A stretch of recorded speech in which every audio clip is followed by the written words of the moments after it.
Hello friends, हमारे साथ हैं संजय जी। और संजय जी बीकानेर से हैं। क्या करते हैं सर आप? बिजनेस हैं। किस तकलीफ के लिए आप मेरे को मिले थे और कब की बात है? मेरा नवंबर में बाथरूम में स्लिप हो गया था जी जी। उसके कारण से मेरे इस हाथ के बाजू में चोट लगी थी जी। उसके बाद पेन आपको काफी जो था तकलीफ हुई थी तो उसके अंदर आपको डिसेबिलिटी क्या क्या थी? क्या काम में आपको हाथ दिक्कत? का मूवमेंट बिल्कुल भी नहीं उठता था एंड पेन काफी था। पेन काफ़ी था।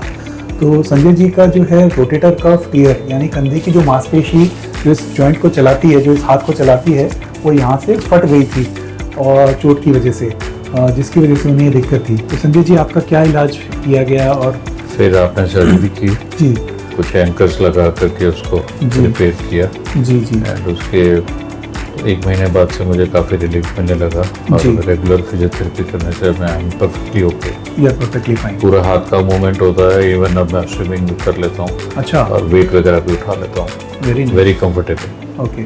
सो ये आपका जो प्रोसीजर था ये आर्थ्रोस्कोपी की होल सर्जरी से हुआ या ओपन सर्जरी से था? ऑर्थोस्कोपिक। आर्थ्रोस्कोपिक। सो ये जो की होल सर्जरीज होती है ये एक विधा है जिसकी के अंदर बिना चीरफाड़ के दूरबीन के द्वारा जो फटा हुआ मांस है उसको विशेष एंकर्स की जिनको ये बता रहे हैं, तो ये बायोडिग्रेडेबल एंकर्स भी आते हैं और मेटल एंकर्स भी आते हैं। इनके केस में हमने सबसे उन्नत इम्प्लांट्स का इस्तेमाल किया और आज 6 से 7 महीने बाद जब ये हमारे पास फॉलोअप में आए हैं तो अपना एक्सपीरियंस बता रहे हैं कि अपना वेट भी उठा पा रहे हैं, स्विमिंग भी कर पा रहे हैं। तो आपकी जो लाइफस्टाइल डिसेबल्ड हो गई थी इंजरी की वजह से, अब बिल्कुल ओके है, अब बिल्कुल perfect ओके है। है।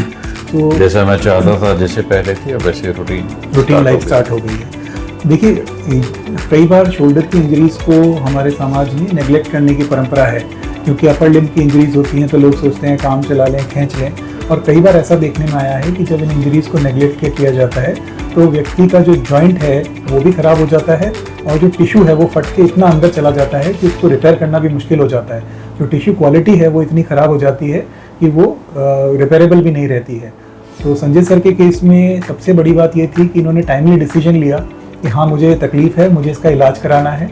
वो हमारे पास आए और हमने जो इनका आर्थ्रोस्कोपी सर्जरी करी, तो आज मुझे बहुत प्रसन्नता है कि ये अपना एक्टिविटी सारी कर पा रहे हैं, लाइफस्टाइल कर पा रहे हैं रिज्यूम। सर आपकी क्या एज है? हम 58।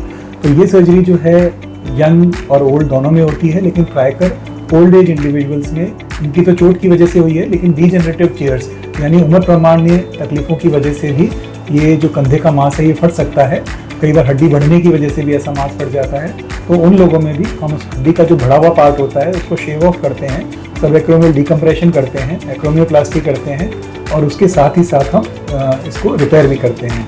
तो Sanjay sir, thank you for your feedback. Thank you आपको कि आपने बड़े अच्छे से सर्जरी की और मैं वापस अपने रूटीन के अंदर सेट हुआ। So nice, thank you very much. Thank you.